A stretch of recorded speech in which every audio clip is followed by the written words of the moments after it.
Underwood. Thin ice! So I can't knock down a triple here.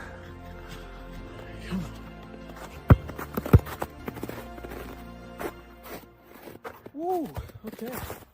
Didn't even miss a shot this entire time, so take that. This better be good for the team.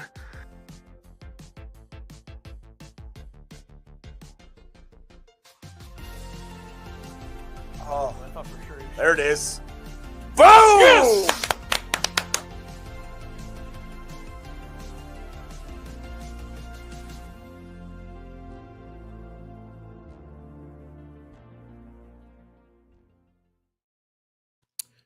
All right, Illini Basketball Podcast, episode 276. Want to make sure I had that right.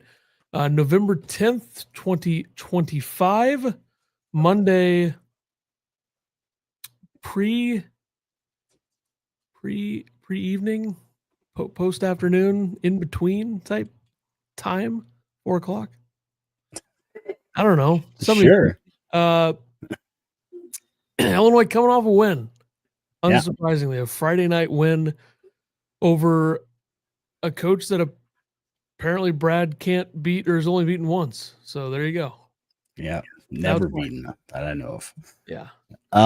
Don't forget, like, subscribe, go buy merch. Illini Basketball Podcast shop.fourthwall.com is where you can find our merch at. I think we've gained like 3 subscribers since the season started, so it's good. Really pushing that. But yeah, Illinois wins. 113-70, by the way. 113-70. Didn't watch any of this game. I tried to watch the highlights on Peacock, and before every basket was made, it would cut to the next highlight. So don't have a whole lot to say myself, but I did see Kylan Boswell put up 31 points. So obviously, player of the game, Kylan Boswell. Yeah, he was great. It just kind of seemed like, even more than last year, I think it just seems like he's very in control with his game. And I think whoever the guy doing color commentary, which I don't know, I wasn't watching the beginning and end of the broadcast where you'd see the broadcasters, but slow motion. I think the game is just very slow for him right now. 4 for 7 from 3, very controlled looking 3-point shot. Exactly what it looked like last year, except this year it's gone in so far. He is what? Let's see. Hold on, folks. Big stat coming up here. He is 6 for 12 from 3 this year in the 2 games. So, and he went to the free throw line for 13 attempts in comparison to just 1 against Jackson State. He played the exact same number of minutes, 28 minutes in both games. He had 21 more points in this game. He had 5 more rebounds, 2 fewer assists, but he had more points. So it makes sense. So, yeah, I don't think there's any other choice in this game. I mean, you could make an argument for Wagler, sorry. Jeez, what a huge mistake that was. He had a big-time game. Mirkovic was fine. Mirkovic was good, I should say. Ivasic's brother, because Tommy didn't play, was good. And, the team just, there's not much to say before you really play somebody. So we're going to find out tomorrow night. Yeah, I think from what I saw in the highlights after the game, I mean, Kylan he looks like he's methodical. He's taking good care of the ball. And Wagler, I mean, great game from him to have him, be able to play. People are saying that he's above KJ and Will Riley already, which I think is a stretch, but he does have a little bit more control to his game from what you see. But perfect from, inside the arc, 1 for 3 from outside of it. Perfect from the line. So, you got Mirkovic going 7 of 8, Wagler going 7 of 7, and Boswell going 11 of 13. Team shot 88% from the free throw line this game. Are you concerned that they didn't get any steals against FGCU? Yeah, maybe a little bit. I think you were mad that they gave up 65 points that ended up being 70. So they gave up 34 points in the last 10 minutes of the game. Not that it mattered, but yeah, you don't love seeing that. I don't know. I think they forced them into a ton of bad shots. That's the thing. There's only one guy who really did any sort of damage for them, and they were just taking a ton of bad. I mean, FGCU, I think, had 1 point in the first 6 minutes or something. 5 or 6 minutes, they had 1 point. So I'm not going to complain about any sort of statistic in this game other than giving up 70 points. Even then, though, it's not crazy. I mean, Ohio State gave up 102 to one of the worst teams in the country. Yeah, when you give up 10 minutes, I think that's a little bit more understandable looking at the lines. Stojakovic did get some time. Him and Hummer got a lot of time at the end with Fagbemi and Jack Stees. Red. Hummer, not a great game. 1 for 5 from 3. Yikes, huh? Yeah, not good. But what'd you see from Stojakovic? Anything that you think he did what he needed to do? He was forcing it a little bit offensively, I think. A couple times where he probably should have given the ball up and just took a shot, especially early. I think his first possession or first 2 possessions, he shot the ball both times. But that's to be expected with a guy playing his first game for a new team and coming off injury. It's not a surprise. He was fine. I mean, 4 for 10 from the field, missed a free throw. That's tough. But had 5 rebounds, 3 assists. So I don't know. I think he was fine. I think he'll get better as he plays more. But he played 22 minutes, which is a little bit more than I would have expected going in. But I think we got to see what his workload is tomorrow night. Does he start? I think he should start. I don't think he will. I don't really see the point in starting Jake Davis at this point if Stojakovic is playing, but whatever. Yeah. How was Jake Davis? 24 minutes, 1 for 4 from 3. That 3 that he made was in the first 5 minutes, I think. 2 rebounds. Not a great stat line from him. But I think you gotta give, if Stojakovic is healthy enough for the start, I think you have to give it to him. So I think he just gives you more offensively. Yeah, I think the way that Jake Davis looked is that he played in the game. That's about it. Yeah. Carson, what's going on? He said we go live at crazy times, and how are we both available at 4 p.m. on a Monday? Well, it's 30 degrees out, and Ethan works at a golf course, and my job is weird. So, Quackle, what's going on? Jason says, fingers crossed that Merkovich and Wagler stick around for another year or 2 after this one. Sure. We'll see. Stojakovic looked like a small 6'7" out there, says Quackle. 6'7". Very curious that you say that. I don't know. I didn't notice that. I mean, maybe a little bit, but nothing crazy. Is he really 6'7", or is Quackle just trying to? He's 6'7", yeah. Okay. You want to say 6'7" one more time? No. Can you do the hand motions? I don't do those. I'm too old. He's the only guy listed at 6'7" on the roster. I will tell you that. Really? Okay. Yeah. And this Knesny guy who tore him apart with 26 points, he was 6'7" as well. 2 guys in the roster were 6'7". Okay. All right. Between the 2 rosters. Sorry. All right. We weren't going to say it anymore, and then we said it 12 more times. All right. Just getting it out there. Other notes and quotes. Illinois jumps to number 14 in the AP poll today. Up a few spots. John Rothstein, I think, still has them at 22. Not surprising. They're number 3 in the Ken Palm, right behind Kentucky and Houston, I believe. Number 2 offensively, number 12 defensively. The Torvik, using 1 week of data, has Illinois at number 1. Illinois shooting 41.2% from 3, 68.6% from 2, and 79.3% from the free throw line. So that's the thing. Say that exactly how it was typed. The 3-point line is also a stripe. It's just different looking in the so it's a dumb thing to put in the notes. Rothstein's ranking, everybody has blind spots, everybody has them.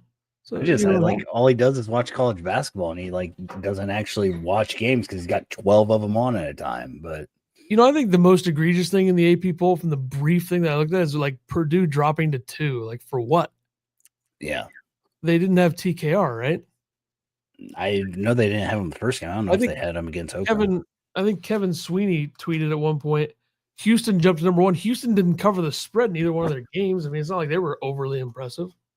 Yeah, and Oakland's not a bad team. No, Oakland is a team that's made the tournament in the last couple of years. They're a fine, for what they are, perfectly fine. And Purdue, they won by 10. I don't know what people want from them. We'll see what happens.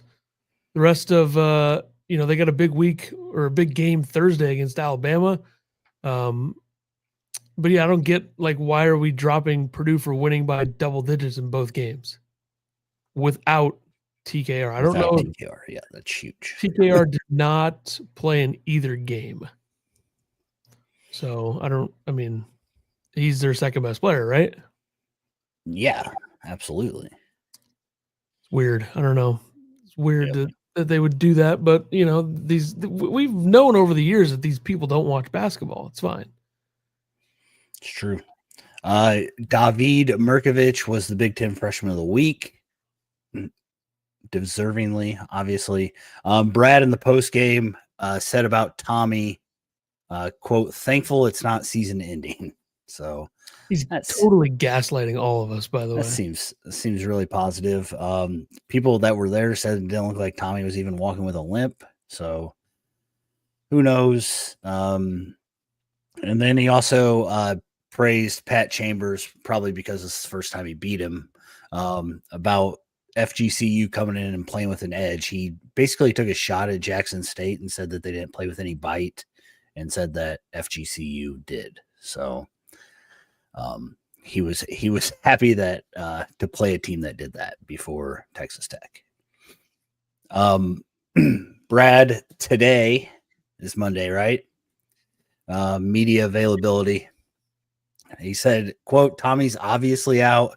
Brandon's still out. Mahilo? Yes. Okay. Is on his way back in. I believe that he is going to be in uniform. So maybe a chance that he plays. He says a couple days of partial work in practice. Our injury update is progressing, but we're still not anywhere close to full strength. That side of it, we'll just play with the guys we got and know that we have to compete. Oh, and then it says Petrovic will be in uniform. Sorry, I didn't read far enough. No updates from Brad on Tommy's timeline. There are people out there saying that it could be 4 to 6 weeks, which kind of caught me off guard. I didn't think that he'd be out for a whole month. I thought maybe maybe a week from the way Brad first talked about it. There's fans that are questioning Brad's practices. I mean, 2 guys in 3 days hurt from practice. I think Brad's practicing them too hard, too intense right before the season starts. Or you okay with everybody getting hurt in non-game injuries? I don't really think that anybody can say anything since we don't know what they're doing in practice. Okay. No comment, even though Brad is totally gaslighting everybody about every injury, but whatever. Jason says Tommy is Mr. Glass. I mean, that's why when I heard his knee got hurt, I said they should have just done knee replacements when they took the tonsils out. So just his brother's better anyway. Make him robotic. Whoa. His brother will be very important in a game like tomorrow. He's going to be huge in a game like tomorrow. Yeah. I would agree with you there. Last 2.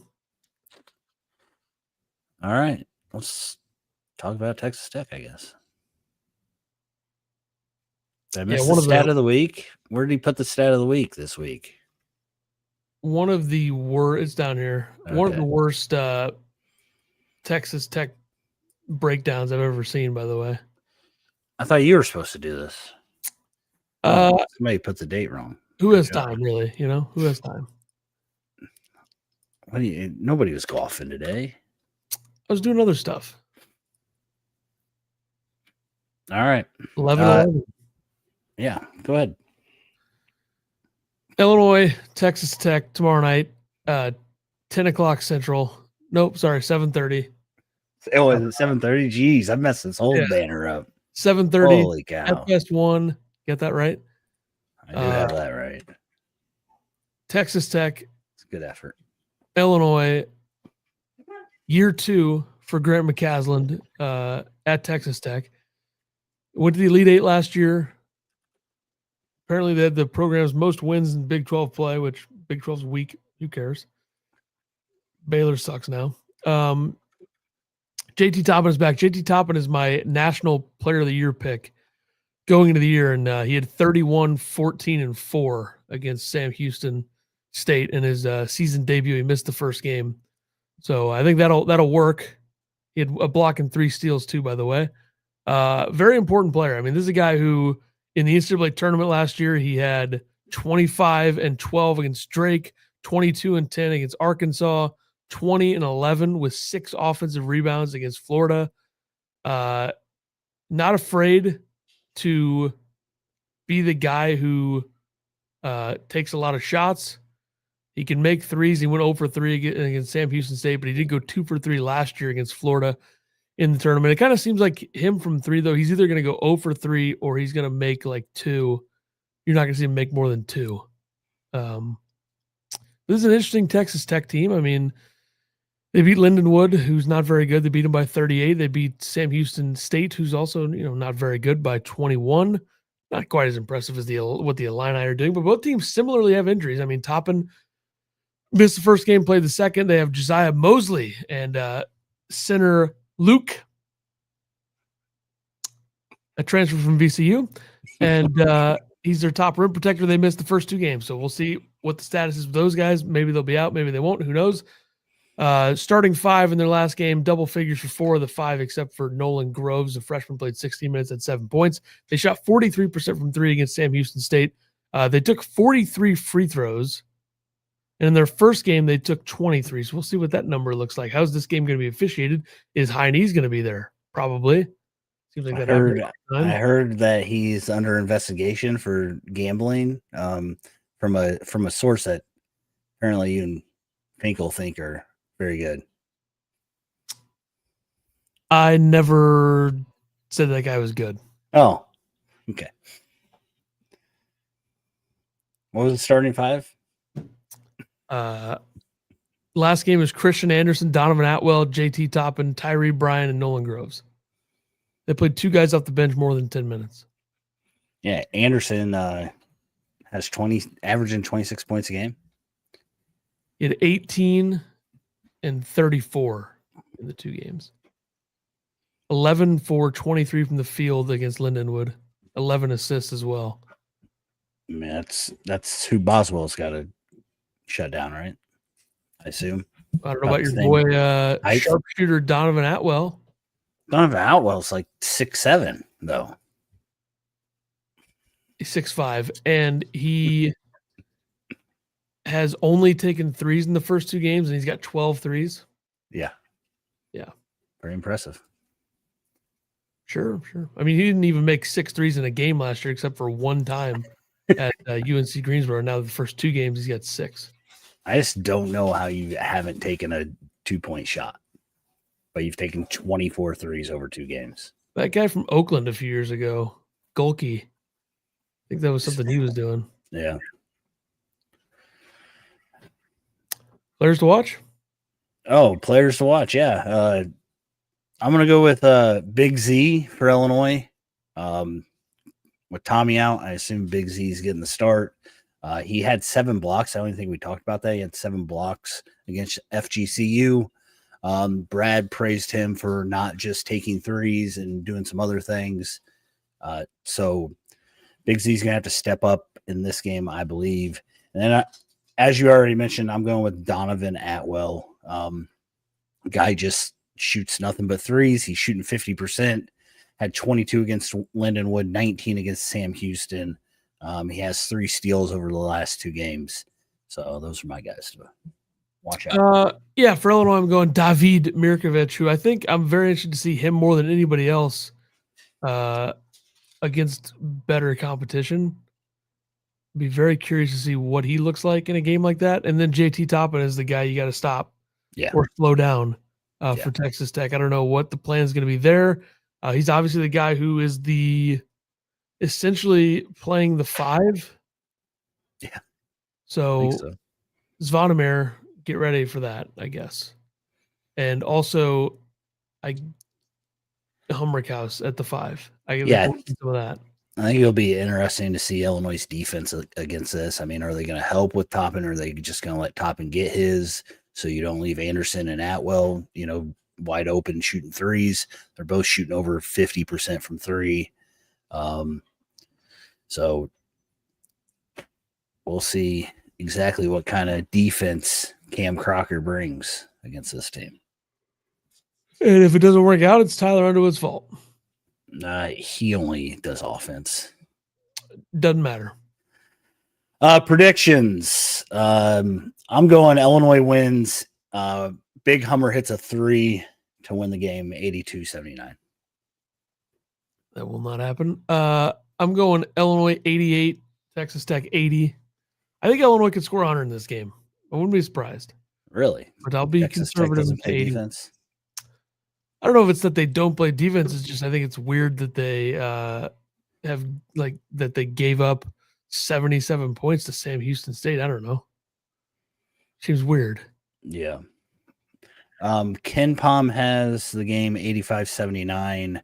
The spread, I don't know if this was before or after Brad's press conference. -5.5, Illinois. I was trying to look it up. A lot. Why does the ESPN app not have it on here?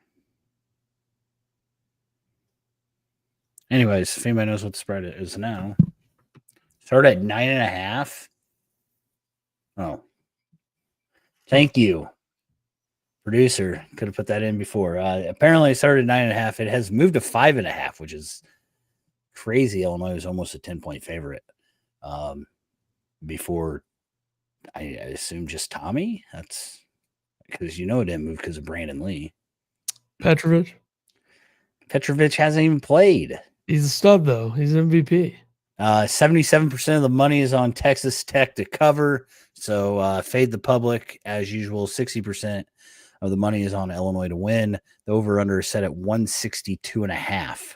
So mine would be under, yours would be over. Gambling sponsored by nobody.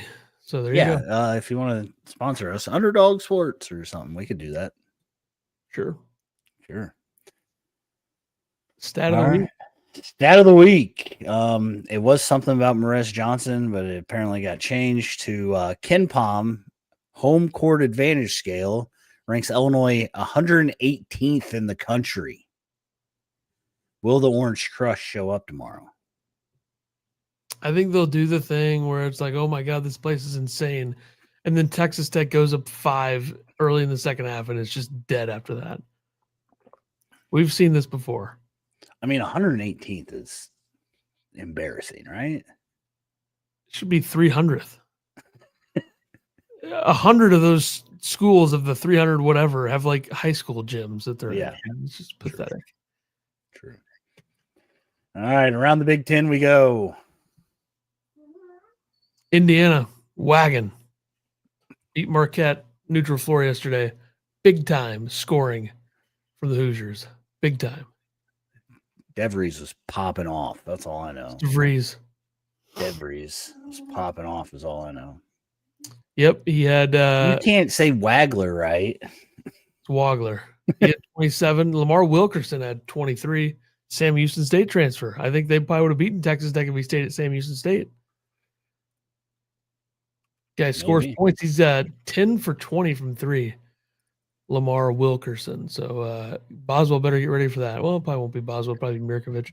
Anyway, this is Indiana's got an interesting roster, but like they also have a coach, so it's kind of hard to because Mike Woodson was doing nothing his entire time there. Right. Darian DeVries had a decent year, outperformed expectations at West Virginia last year with his son getting hurt, who was the best player, and he made the tournament 3 times at Drake. Hurt. Sorry. So I think Indiana's not bad. I mean, they're also the oldest team in the country from D1 experience average. What are your thoughts on Marquette? Are they any good? If people remember the preview show, I was way down on Marquette. Mm-hmm. I almost said something like they might miss the tournament, and I think they might miss the tournament. Like Purdue, December 13th, Purdue Marquette, that's going to be a blowout at Purdue. That'll be a blowout. Yeah. And Marquette's first game of the New Year's at UConn, another blowout. And they're at Wisconsin on December 6th, probably a loss, a convincing loss. So Marquette, not good, trust me. Only team to trust in the Big East is UConn, but also St. John's is close to that level too. Outside of that, we don't know anything. I mean, Georgetown's a fraud. We're just going to pretend that Georgetown's good because they beat Maryland. I mean, Maryland's got a new coach. They lost all of their good players from last year. Angel Reese is gone. What's his name? Julian Reese? Yeah. Okay, sorry. Jacoby Gillespie's gone. I mean, these guys are gone. So Maryland stinks. Georgetown stinks. Don't fall for this bullshit about Georgetown. They're a bullshit school. Always have been. They have a bullshit coach. Fuck them. So that's what I say about Georgetown. That is what you usually say. Also, they play more of a cupcake schedule in the non-conference. They got, Clemson. They're real good. And Dayton, oh my God. And North Carolina, yeah. Give me a break. St. John's is going to beat the brakes off of Georgetown New Year's Eve. You know what Georgetown is shooting from 3 this year? 22%. Is that a real guess? Yeah. 19.6. 338th in the country. How much bullshit is that from Ed Cooley's squad? I figured it had to be low. God, I can't believe that scumbag piece of shit called Illinois a bullshit school. Oh, what a loser. and then Epps leaves. Like that's what's insane. He's acting like he did it for we got Isaiah Thomas on our team. Kid's unbelievable. God. Brad should have not taken the high road. Brad should have gone after this loser, scheduled a game against him. They wouldn't schedule Illinois. They don't have any non-conference opponents against a top 20 Ken Palm team. They wouldn't play the team that's number 3 right now. They're scared. Yeah. Let's schedule the biggest fraud blue blood we can find, which is North Carolina. Oh, North Carolina beat Kansas. Boy, that's impressive. North Carolina won at home against Kansas, who's not that good either. That's stunning. I mean, another fraud team is North Carolina. Don't fall for that either. Oh, they're underrated. I was reading on social media. They're underrated. It's crazy. That NC State. Crazy. That's the first time Kansas has ever been in North Carolina. Yeah, teams. The new school way of college basketball is not hiding from things. Like Kansas, they play the college hoops, whatever. They play Kentucky, all this stuff. But like a lot of times, these schools will hide from having to go on the road like this. And Illinois does kind of do this too. Like the last time Illinois really played a hard non-conference game on the road was probably Tennessee 2 years ago. And even then, it's like, Tennessee is not that scary of a place to go to. It's another gym that looks like complete shit on camera. What'd you think of it in person? What? Tennessee? It's a big box. It's just a shithole. It looks like a shithole. It's not made for TV. There's a lot of arenas that need to be fixed. It's almost too big.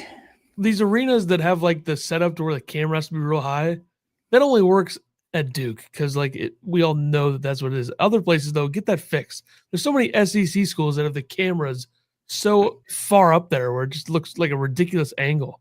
I hate that.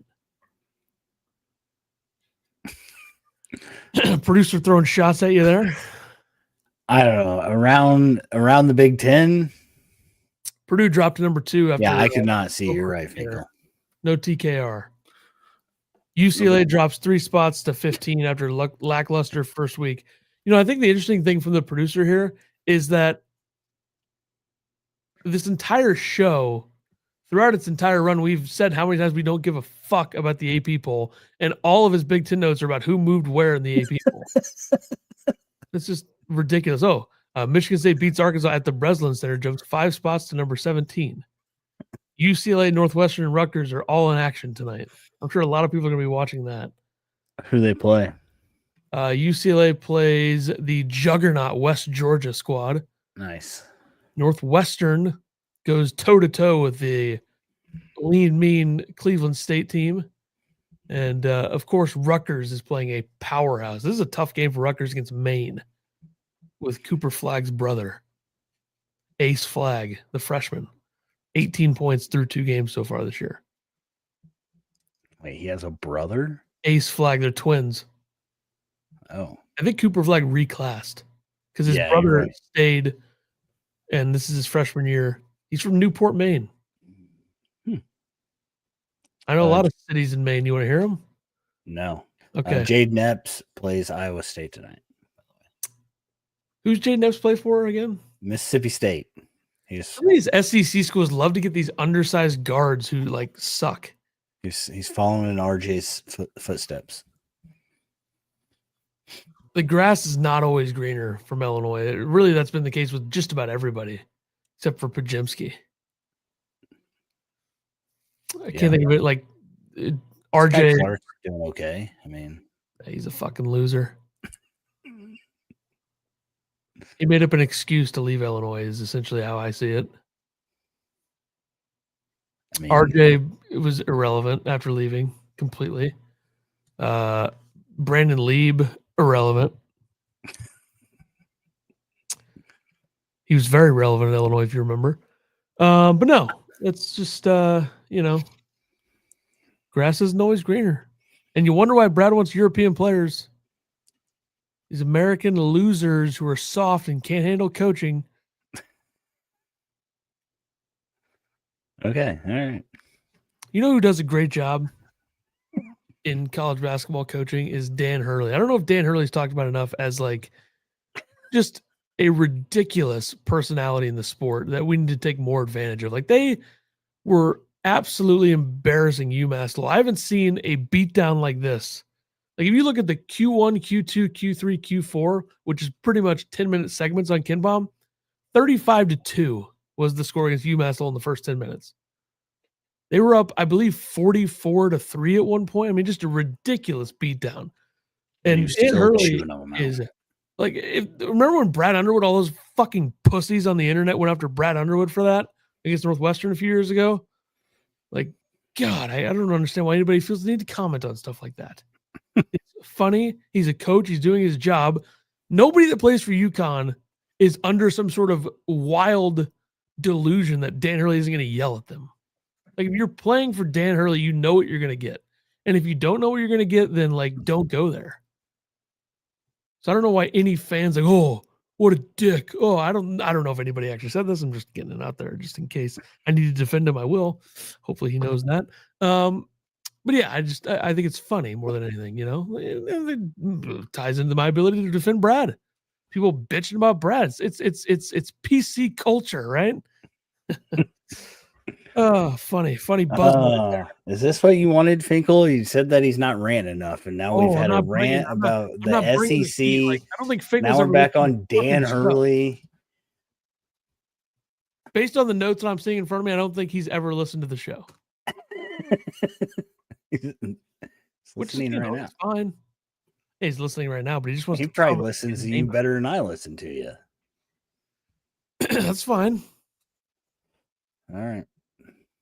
Anything else you want to rant about? I don't even know Arizona, why I have Big Ten stuff up right now. Low key. They're low key the best team in the nation. What does that even mean? Who is this guy?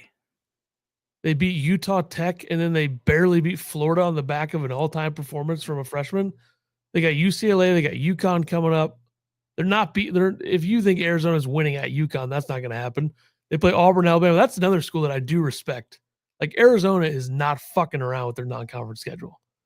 They played Florida, neutral site, semi-away against UCLA, at UConn, home against Auburn, semi-away against Alabama, San Diego State. I mean, that's a tough schedule. So I won't roast them, quote unquote, over that. But they're definitely not the best team in the country. The best team in the country is the UConn Huskies. UConn 1, Illinois 2, Purdue 3, Kentucky 4, Houston 5, Arizona 6. I'll throw you that one. Whoa. 8, Florida 9. Get out of here. What's Texas he Tech. doing? What? He's telling us to skip stuff. You can't skip a new segment you put in. Bob said he's late. What's up, Bob? What's up, Eric? How are you guys doing? Our predictions for the game were I got Illinois winning 82-79. Ethan has them winning 88-80. We'll see after we go there and whoop them on their home court. Anybody under the age of 100 doesn't use the term whoop. Yeah, I don't know. I don't think that's going to happen. I think UConn is a team that will be impossible for the Wildcats to beat. Impossible, dare I say. UConn's another team. Hey, you think they care about non-conference scheduling like a bitch like a lot of these schools do? They got BYU, they got Arizona, they got Illinois, they got Kansas, Florida, Texas. Bring it on. They're not scared. That's why I have no respect for some of these other schools that do this bullshit about, not playing anybody. Like Missouri. I don't want to go into a whole thing about Missouri, but my God, it's pathetic. Missouri is bad, though, right? Missouri, it doesn't matter, though. Like, it's the same time every year. They play absolutely nobody. They have to play Kansas. They have to play Illinois.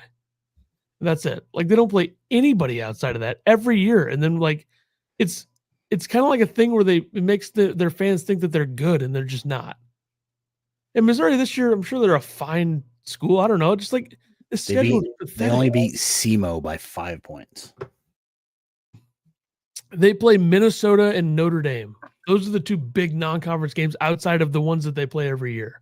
Like, I feel like I went over this last episode. I'm pretty sure I did. Mm-hmm. But, like, it's pathetic. Pathetic. Dennis Gates is a fraud. The University of Missouri sucks. Their football team sucks. Their basketball team sucks. Everything about Columbia, Missouri sucks. And anybody who's a Missouri fan and a Cardinal fan, you're a moron. Cardinals suck too. There you go. Throw everybody a bone. How about that? All right. And if you're a Rams fan from Missouri, where'd your team go? Don't know. Gone. They left to go play in front of the opposing team's fans at home. Were you ever a Rams fan when they were in St. Louis? No? No.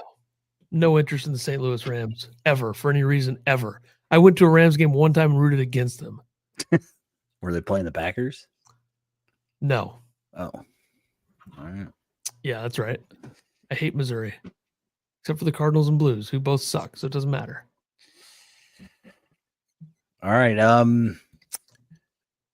By the way, before we get to the power rankings, which we are doing, that is 90% of what me, quote unquote, ranting sounds like when I force it. It's still pretty good. It's still somewhat listenable, but I totally forced it there, and I recognize that. But there were some gems in there. You got to admit, I said some funny stuff. No, it's just like definitely were. The producer doesn't. Can he write why he wants us to skip this? All I know is that I copied and pasted it, so if he's going to erase it, I can put it back up. All right, let's do it. Worst media personalities in college basketball, which is like a very clippable segment. I think we'll have to clip this and post it. Okay. Of course, that's up to me to do because the producer thinks he's like above that or something, or has like a job. I don't know, whatever. A real job, quote unquote. Anyway, the producer's rankings are ridiculous. I mean, because the guy he has at number 3 is like, that's not a college. That's a political personality, and he's a fucking. I mean, is the R word back? Can I use the R word? I won't. He's a moron. Yeah, let's not do that. Yeah, a couple weeks ago, but it's fine. Yeah, but that was during a watch party. I'll use it tomorrow night as much as I can. All right, go ahead. Producer has Dockich at 3, Lenardi at 2, and Gary Parrish at 1. Dockich at 3. I mean, obviously he's a fucking douchebag. If he was still in college basketball, everybody knows Dan Dockich is a fucking douchebag. I mean, there's no doubt about it. Just a fucking loser who brings nothing to the table except he's just an asshole for no reason. Like, there's a part of like you can be a douchebag and be funny, or you can like actually bring something to the table from an analysis standpoint. He's just a fucking phony douchebag whose entire life has been like hijacked by thinking he's some sort of political genius. He's a fucking moron. Dan Dockich, moron. Good pick if he's still in college basketball. He's really not. I think he had Goodman there first, and then he changed it with Dockich. He's afraid to go after Goodman because Goodman's going to DM and be like, "Oh, you look like an orange." Haha.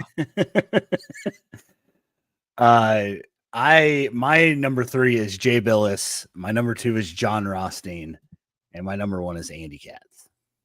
Any list without Andy Katz is a dumb list, you know? I agree. They're like Andy Katz has to be number 1 all the time. Yeah. He's a big list guy, so it makes sense. Number 3, I got Lenardi. Like, just he's annoying every like 3 months of the season. It's just a bunch of bullshit constantly. Parrish is a scumbag. Everything he's ever said about the University of Illinois basketball program should be disregarded. The way he handled the Terrence Shannon thing was a joke. He's a bum. And then Andy Katz, number 1, he's got to be at all times. And other guys, Goodman could easily be on there. Goodman's another guy I would just think is kind of a dick, but I think he knows he's that, so that's fine. Yeah. And if you're gonna be like that, which I'd love to be like that more often, if we ever had like people on here that I could go after, like callers, when I have callers, phone lines will be up tomorrow night, no worries. But if you're that way, I think that's fine. I got no problem with that. I can't really think of that many other people who I'd put on there. I mean, maybe there's the guys who care about college basketball, so I don't really want to put that. Like Fanta would never be on a list like this. He's right. Would be on the best list. I don't have a problem with Rob Doster. He went after somebody who definitely should have been gone after. Ryan Evan, is that his fucking name? Doster went after him, which I like. There's others too that would be ones that I don't have a problem putting them on a good list. You could probably make some people's list. No, I'm not relevant. That's true. Jay Billis sucks too, but I think he's an in-betweener. Like, he's not annoying enough for me to put him on this list. Like Bill Walton, if he was still with us, would be on my best list for sure. Yeah, oh yeah. Rothstein is a guy who I like Rothstein, so I wouldn't put him on the worst list. I think he's good for the sport. Very good for the sport. Definitely the most impactful person on the sport. I didn't even notice that you put Jay Billis on there. I wasn't even listening to your list, but Rothstein and Rothstein's great. I don't know why you dislike him so much. It's I mean, I don't know if you heard me say Rothstein, so you didn't. I mean, I thought you kind of attacked right afterwards, but Rothstein's great. I mean, he steals people's slogans. He doesn't actually watch games. Yes, he does. It's all a facade. Titus, love or hate? I can't say I ever listened to him. He's all right. I like him. I enjoyed him when they did the basketball thing on Barstool After Dark, but before probably the most I've ever heard him talk. Before Jersey Jerry became a liberal pussy and quit the show. Yeah, it was good. This is fine. I don't listen to the show, but anyways, this is recent. Okay, so I made the Jersey Jerry joke for no reason. That's fine. Yeah, good job. This was supposed to be a 20-minute episode. Ethan keeps ranting. He great episode for me if I say so myself. Yeah, we're gonna find out right now. New segment. Burp, burp, burp. Hit the thing.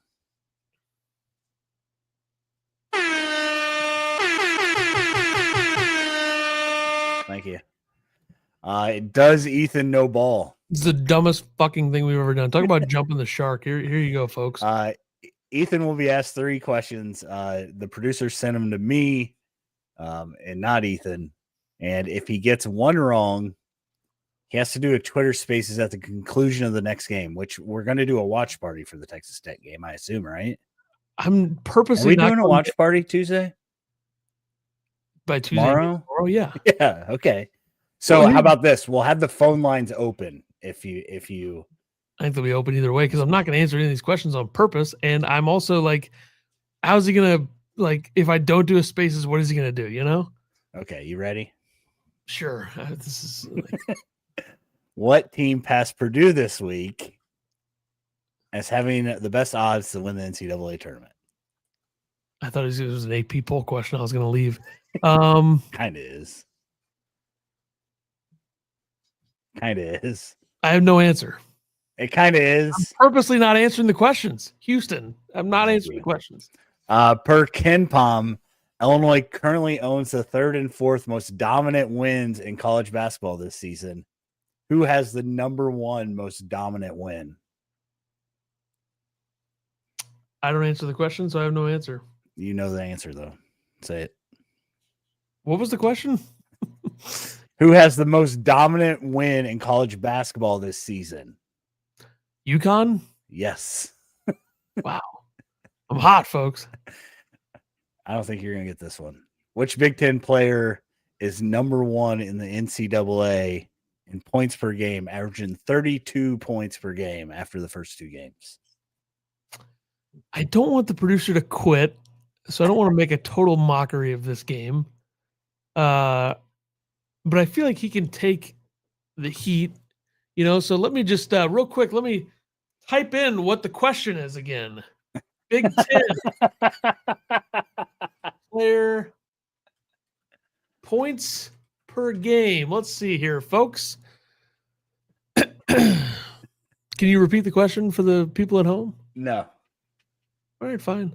What player leads? Who's averaging the most points per game with 32 in the Big Ten? Let me think. Let me think for a second here. You want me to give you a team?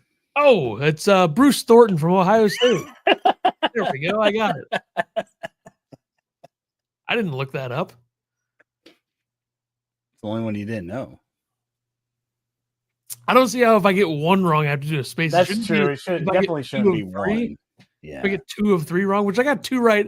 I didn't look up either one, even though you led me into both of them. I will. If you get 2 of 3, I think that you're good. I think if you only get 1 out of 3, I think if we're gonna do games or whatever, that the producer should really come up with something that makes more sense. Like if I get 2 of 3 wrong, or if this, he just wants me to do. Yeah, but you're a college basketball enthusiast. It says it right there underneath your name. I got 2 of the 3 questions right, didn't I? Actually, I got all 3 of them. Producer's not happy with you. He just wants me to do a spaces. Look at it says spaces twice in there. That's all he wants, and I'll do it. I'll do a spaces after the game Friday or something. I didn't say that. The game after that, I'll do a spaces. Alabama. The next big game we don't do a watch party for, I'll do a spaces. Whatever. Yeah. Alabama. Be a good one. Which that game is, of course, on Wednesday, November 19th. Yeah. Space is coming. Yep. I think the game is probably 8 o'clock. Ethan by himself. Absolutely. It'll be great. Everybody will enjoy it. All right. Well, I think that's enough. We'll see everybody tomorrow night. Tip off. What time do we say? 7:30? 7:30. We'll be live around 7:20. For Illinois, 7:25. Illinois, Texas Tech. See everybody. Underwood. Thin ice!